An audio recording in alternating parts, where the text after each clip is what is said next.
আপনি তাহলে এসেছেন? হ্যাঁ আসলাম। তা স্যার ইন্টারভিউটা শুরু করেন। আপনার আব্বার নাম কি? আমার বাপের নাম আছে হারামজাদা।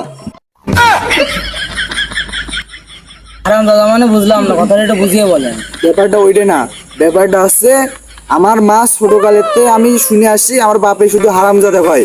ওই হারামজাদা তুই বাজারে যাসনি, হারামজাদা তুই এ করিসনি তা করিসনি, তাই আমি ছোটকালেতে আমার মার কাছ থেকে হারামজাদার নামটুকু শুনেছি, তাই আমার বাপের নাম হারামজাদা। আপনার নাম কি? আসলে আপনার কাছে সেদিনকে যে ফাইলটা দিলাম, ফাইলের ভিতর আমার যে নামটা দেওয়া রয়েছে ওই নামটাই আছে আমার নাম। আপনার ফাইলের ভিতর কোন নামটা দেওয়া আছে? আসলে আমার ভোটার আইডি কার্ডে যে নামটা দেওয়া রয়েছে ওই নামটাই দেওয়া রয়েছে। আপনার ভোটার আইডি কার্ডে কোন নাম দেওয়া আছে?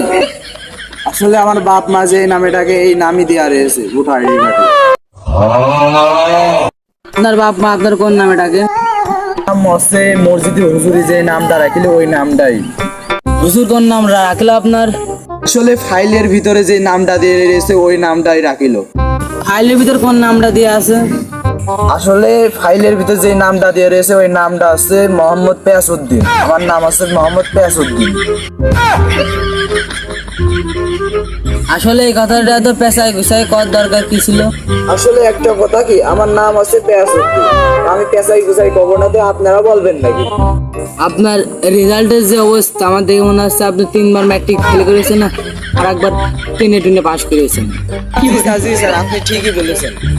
কারণ কি? আসলে সঙ্গ দেশে লোহা ভাসে, আমার বন্ধুরাও যেদিকে গিয়েছে আমিও সেদিকে গিয়েছি। নেক্সট প্রশ্ন বলেন তো, জাতীয় গাছের নাম কি? আসলে জাতীয় গাছের নাম হলো বাঁশ। আপনি যা ভালো কাজ করতে যাবেন তাহলে বাঁশ দেবে মানুষ, আপনি খারাপ কাজ করতে গেলেও বাঁশ দেবে মানুষ। কারণ বাঁশ এমন একটা জিনিস মানুষ সব জায়গায় দেয়, আর বাঁশ এমনই একটা বাংলাদেশের জিনিস যেটা আপনার দেবেই পিছনে বাঁশ। তাহলে স্যার আজকের মতন আমার বেরিয়ে যাচ্ছে, কারণ আমার আরো 2 সাইডে অফিস, মানে অফিস নেই, আপনাকে বোঝালাম আর কি। আসলে স্যার আমি এখন আমার অনেক কাজ আছে বাসায়, সেগুলো করতে হবে। আপনি এইটা বলে দেন যে আমি কবে থেকে আপনার মানে অফিসে জয়েন করবো। আপনার রেজাল্টের যে অবস্থা দেখছি আপনার চাকরি না হতে পারে, যাতে আপনার মাথায় যেহেতু বুদ্ধি আসলে আপনার চাকরি হয়ে যেত।